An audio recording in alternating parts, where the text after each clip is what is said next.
Alright, peace, peace, peace. I hope you're doing well, and welcome. This is going to be a reading, you know what I'm saying?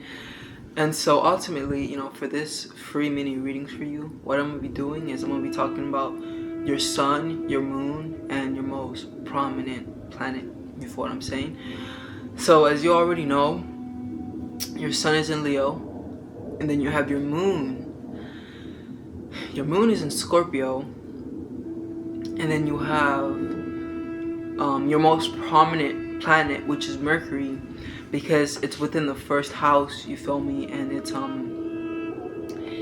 the closest to the ascendant, you feel me. And so in astrology we have angular houses, we have succedent houses, and then we have cadent houses, right? So succedent, right, something that succeeds, meaning it's second. So houses, so like the first house, the fourth house, the seventh house, and the 10th house, these are angular houses, right? The succeedent houses are like the second, the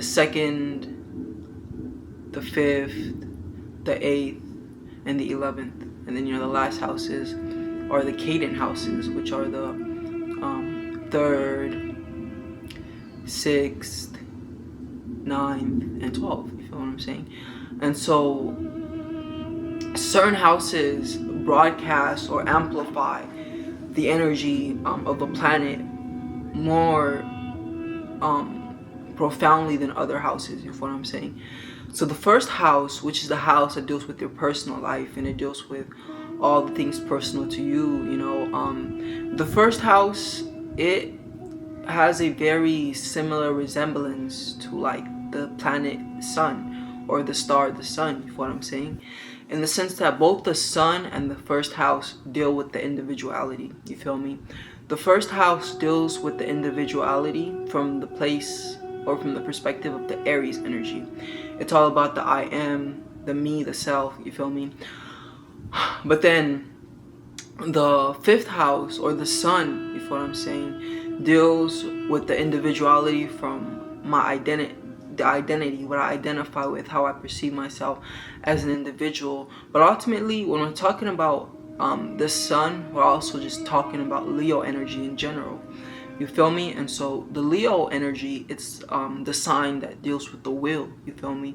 And you may have known this, you may not have, but Leo's thought trend, or more commonly known affirmation, is I will. You feel me? And so Leo is all about the will. You feel what I'm saying? But yeah, so that's like slightly the differentiation between like the first house and the sun. But throughout my studies, you feel me, I've been an astrologer for the last 6 years, and I've gotten really, really deep into studying it. I've come to understand that the sun and the first house, they're very similar. You feel me? Like, as you may know, the sun is exalted in the sign Aries, and the first house is naturally ruled by the sign Aries. You feel what I'm saying? But yeah, so anyways, the first house is a very powerful house, and you have Mercury in the first house, and Mercury is it's like the most prominent planet. You feel me? It has the most going on for it, if that makes sense, compared to the other planets. You feel what I'm saying? And so I'll be getting into how Mercury being of prominence influences you. But before we do that, let's talk about your sun and then your moon, and then we'll save Mercury for last. So first and foremost, your sun is in Leo. Specifically, it's within the decan of rulership, also signified in the stars by the constellation Crater.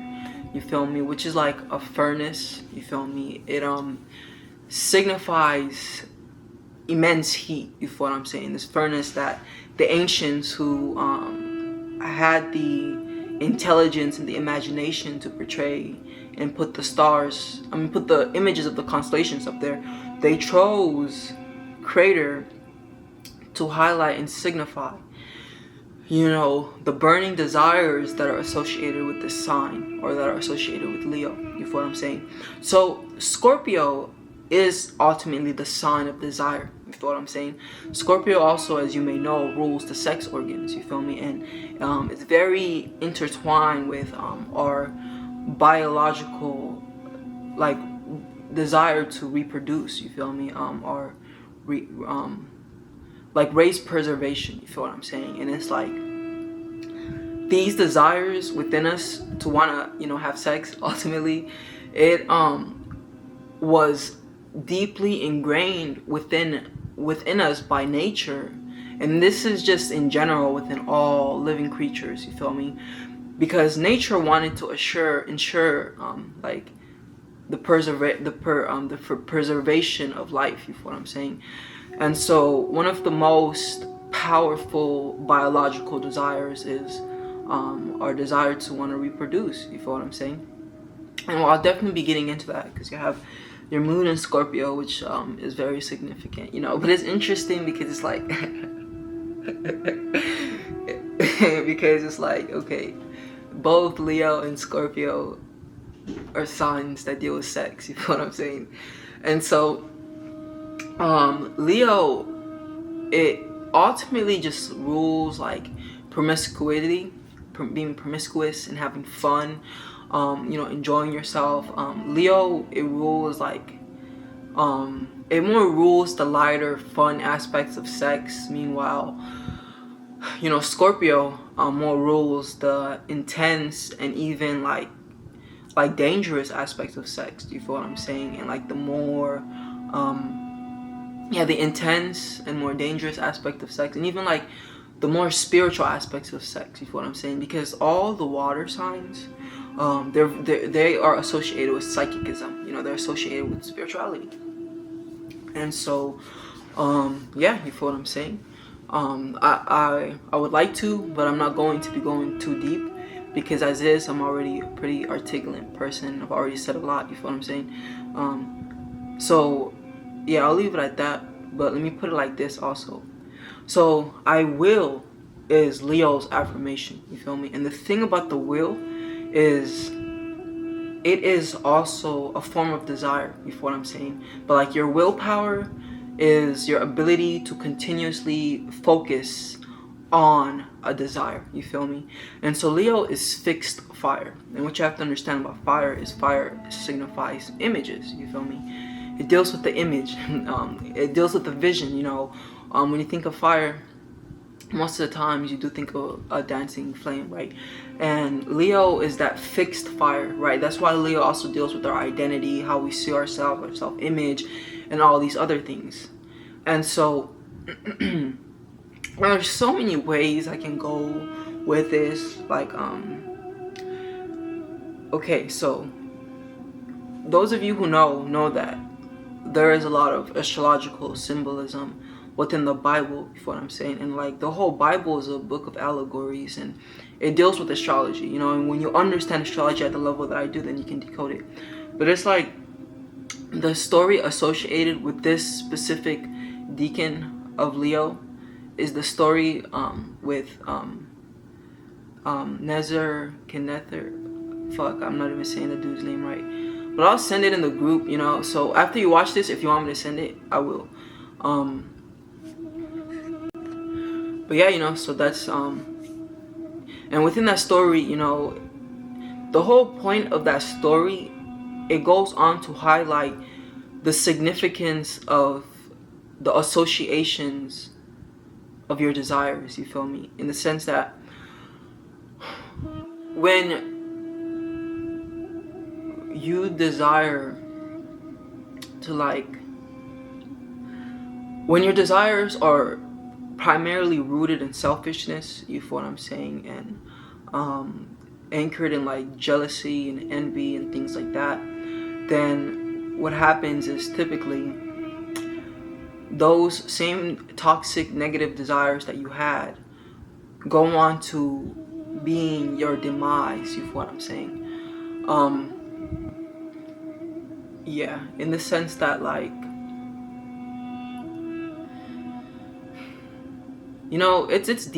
it's deep and for me to get into it, but yeah, let me know if you want to know more about that. But it's like, because within that story, there were 3 individuals, right, who within this story, they worship like God, you feel what I'm saying? And they were slaves taken from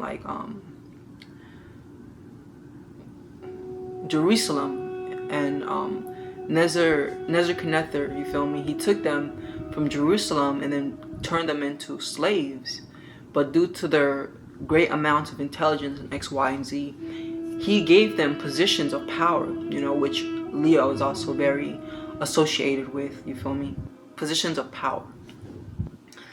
And so there were others around them that were envious and jealous of them because they were slaves from a different foreign country, but they were doing so well. They were speaking a different language, but they were speaking it so well. They were operating in a different kingdom, a foreign kingdom, but they were doing so well. So these individuals, out of their envy, proposed to the king that he should build a statue of himself, that's way tall and that's made of gold, you feel me? And the metal gold, it is the sun, you feel me? Like symbolically and even literally, when the sun's rays are condensed down here, they turn into gold, you feel what I'm saying? That's why gold is so precious and valuable, and it's such a powerful electrical conductor. But anyways, so they raise up this statue that's composed of gold, and the people there were commanded that whenever they saw the statue, they had to bow, and whenever the music played, they'd also have to bow and give worship to the statue, and so it's like when we speak of music, that's another thing that Leo rules. Leo rules with music because Leo in general rules with entertainment, and entertaining, but expressing oneself artistically is very Leo-like, you feel me? But I also want to throw this in there. You see, the thing about sexual energy is it's just creative energy, period. And it's like your sexual energy can express destructively through, lust and like animalistic desires, you feel me? That are just destructive in general, you feel what I'm saying? But you can sublimate them, or in other words, bring them to a different channel where they express more like not authentically, but more eloquently, you feel what I'm saying? And so it's like you can take that same sexual energy of wanting to bust a nut or whatever it is, and you can channel it towards creating music, creating art. And creating music or creating art, you feel what I'm saying?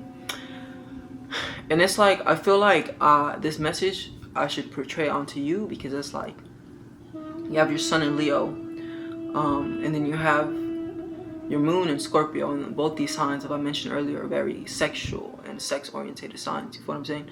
So anyways, with Leo, so you have your sun in Leo in the second house, you feel what I'm saying? And so the sun is ruling over your second house. So I didn't go deep and I didn't look at everything within your chart, but just generalistically speaking, when the sun, rules over the second house, or is even in the second house, this indicates that there is a great vitality, because the sun vitalizes things, and whichever house it's in, it gives power to. There is great power and vitality when it comes to your ability to draw and attract to you, like material possessions, which can even look like money, because typically when people think of the second house, it's what they associate it with, money. But it's like the second house that ultimately just deals with like your resources, and it deals with your possessions, your values, and these can even be intangible values and possessions that you have inside of you. So first and foremost, with the sun in the second house, it can be an indication that you yourself you highly value. But I had to laugh. I had to laugh at that for a moment, because you have Mercury in the first house, which indicates that a lot of the way that you think and a lot of the way that you perceive the world is filtered through your personal biases, you feel what I'm saying? And you may spend a lot of time thinking about yourself, you feel what I'm saying?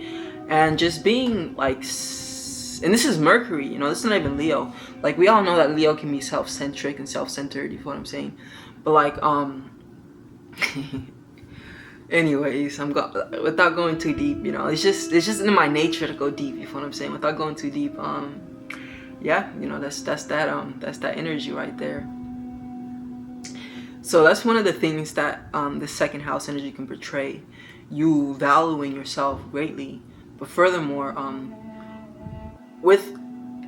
so as you know, the sun deals with gold, and so in mental alchemy, you know, and in spiritual alchemy, the sun is still gold. The sun is still the metal gold, you feel me? And so the thing about gold is it has a tendency to attract wealth to you. So I feel like with you having your sun in the second house, this is an indication that you are going to, one way or another, draw and attract to you great sums of like wealth, you feel me, money.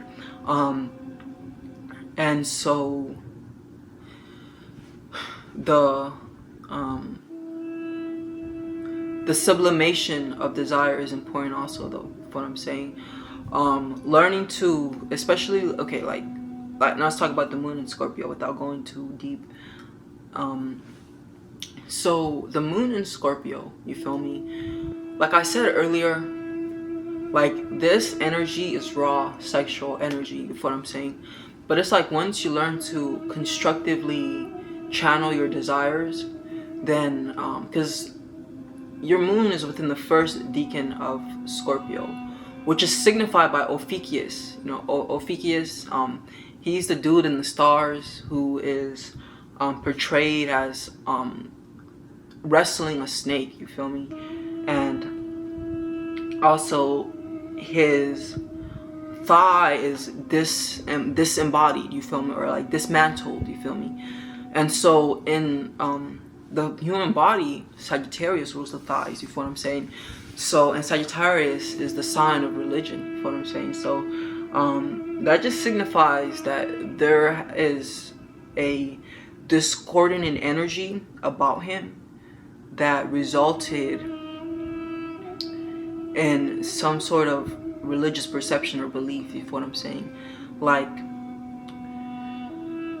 so what happens with the repression of sexuality, because in this society, you know, we are made to repress our sexuality, and it's impossible to do so, but we're made that, and especially through religion, you feel me? And when they do this, it's all bad, because it's not even you, it's a biological innate desire within you to want to reproduce, you feel me? Like you like, and it's irresistible, like you cannot resist it, you feel what I'm saying?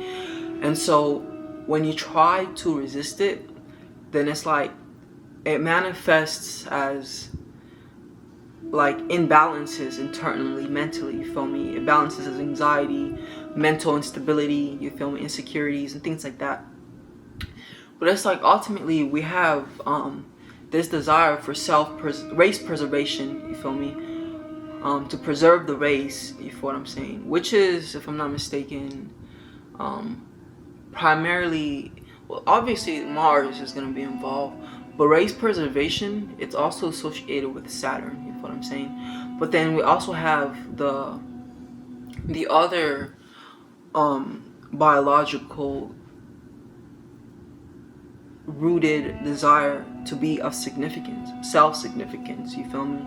To be significant, you feel what I'm saying? And so there has been psychological research on all of this, you feel me? And psychologists have brought it to our awareness and our attention, you feel me? That like, yeah, people tend to, like, okay, so an example, they took an individual, right? And they hypnotized him, and they did everything, and he accepted the suggestions, but the only suggestion that was hard for him to accept was that he was inferior, that he was less than, you feel me? There is this innate drive within us to be of significance and to be of value, you feel what I'm saying? Which is also incurred with like our desire to want to be accepted by others, you feel me? And so it's like these two desires, the desire to reproduce and continue the human race and the desire to be of significance, they clash, you feel me, when you're programmed by religion that sex is bad, you know, and sex is unnatural, when in reality sex is like one of the most natural things that there is, you feel what I'm saying? And so what happens is, you, because you want to be of significance to like society or your religion or whatever it is, you repress your sexuality, you feel what I'm saying? But then it's like there's just a clash ultimately between self-significance and sexual energy. You feel what I'm saying? And so your desire to want to be of significance propels you towards repelling your desire for sex. But then it's like your desire for sex, the thing about desires is they cannot be repressed. If you repress the desire, then it's gonna find another way to express, you know, express itself. And it's like there's no way of repressing. And so that's not what you do. You never repress desire, you feel me? What you do is you learn to channel your desires differently, you feel what I'm saying? And like I said earlier, you know, sexual energy can express through artistic energy. But furthermore, you know, Scorpio, it's represented by both the scorpion and the eagle, you feel what I'm saying? And so in Scorpio's evolution, it's the eagle, you feel what I'm saying? But then in its lower animalistic nature, it is the scorpion, you feel what I'm saying? And so the scorpion, it is one of the most horrific creatures that walks this earth, you feel me? They prey on other living things, you feel what I'm saying? They sting you from the back, you feel what I'm saying? Because that's where so they sting you from where it's least expected, you feel what I'm saying? They can be very possessive, revengeful, jealous when it comes to their partners, you feel what I'm saying? It's kind of almost like, because the spider also, because it's an arachnid, you know, has 8 legs, and Scorpio's the 8th sign. The spider is also very much connected with the scorpion energy, and just like the spider eats its mate after it gets done, you know, like certain scorpions like are said to kill their mate because the desire to want to possess them that runs through them, that is like they don't want anyone else to have them, and like the thought of anyone else having them causes the scorpion to kill, you know. But it's like, go in and research it, you feel me? Like, not all scorpions do this, but there is the specific scorpion, and it's like native to to Arizona. I also know this, you feel what I'm saying? But yeah, you know, and so now let's just look at like your now let's look at your Mercury. So you have your Mercury in Cancer.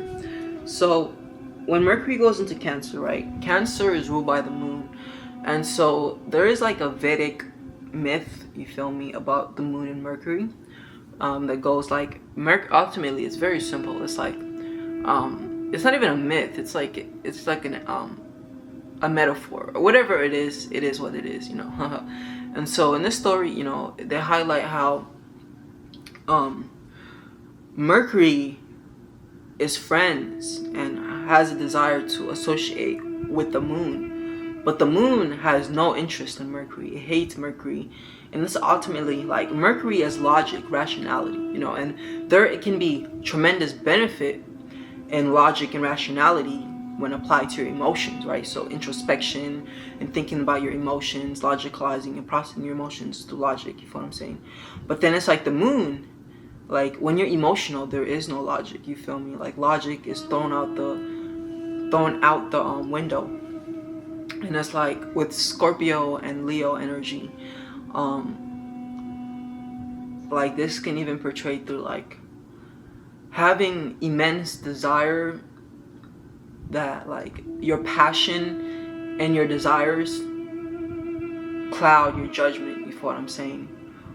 With like Leo and Scorpio energy. But yeah, you feel me? So that's like that energy right there between the moon and Mercury. And so with Mercury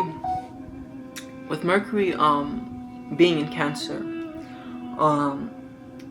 it's in a sense drowned, you feel me? In the sense that Mercury is supposed to be your intellect, your logic, but a lot of the times with Mercury in Cancer, you more act from instinct and impulse, you feel what I'm saying?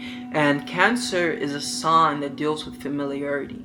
And so there can even be this processing of information when you're receiving information, where it's like you may reject or deny certain things and be blind to them, and embrace and accept other things because it's comfortable and it's fulfilling to you, you feel what I'm saying? And so Cancer being ruled by the moon, and the moon dealing with the subconscious mind, you feel what I'm saying? Man, it's a lot. Like you have your moon in Scorpio, which indicates that there is a lot of internal work that needs to be done. The shadow work, if you've ever heard the term, you probably have, being a moon in Scorpio, would be greatly beneficial for you. Getting into psychology would be greatly beneficial for you, you feel me? And even tapping into your birth chart through a legitimate astrologer like myself, you feel me, who can actually provide you valuable information would also be beneficial, because you feel me, even astrology, it helps you gain awareness into your internal world. The moon deals with your internal world. And when it comes to Scorpio, see, both Aries and Scorpio are ruled by Mars. But it's like Aries is the masculine expression of Mars. So with Aries, it signifies strife and struggle, but that everyone else can see, you know, like it's like Aries is like the story of the hero who rose in front of everybody, you know, like he wasn't like, I guess not to go too deep, like ultimately Aries is like externalized suffering, you feel what I'm saying? Meanwhile Scorpio is internalized suffering, you feel what I'm saying? And so the fire signs deal with action, you feel me? So it's like going through and enduring suffering through actions, you feel what I'm saying? That's more Aries, right? But then Scorpio, the water element, deals with emotions, so going through suffering and chaos due to the events that you attracted to yourself and the way that you reacted and responded to them, you feel what I'm saying? It's like both emotion and thought are very, very powerful, you feel what I'm saying? But it's like you need the two of them. And so a thought is a frequency, right? It's flat. But an emotion is a vibration. It's what gives life to that thought and prohibits it to create, you know? And so when you associate a thought with painful emotions, then that thought is charged painfully. And the way that thought expresses is through pain, always, you feel what I'm saying? And Scorpio typically is inclined towards pain. And yeah, just toxicity, is what I'm saying. So, but yeah, you know, I would say that pretty much concludes this reading, you know, because I can go on and on and on and on and on and on and on. But you know, if you are interested, I would most definitely love to help you dive deeper into your chart, you feel what I'm saying, and learn about these energies, you know. And so for me, you know, they say you need 10,000 hours, you feel me, to be qualified, truly. So that's primarily what I'm after, and so that's why I even gave you this mini reading. But when it comes to my readings, you know, I do offer a lot of value, but I only charge $30 per session, you feel what I'm saying? So yeah, I hope that it's in your budget and you can do it. And if you want to even do it, you feel what I'm saying, then I'll be more than happy to help you gain greater awareness of your chart, you feel what I'm saying? And yeah, let me know. All right, peace, namaste.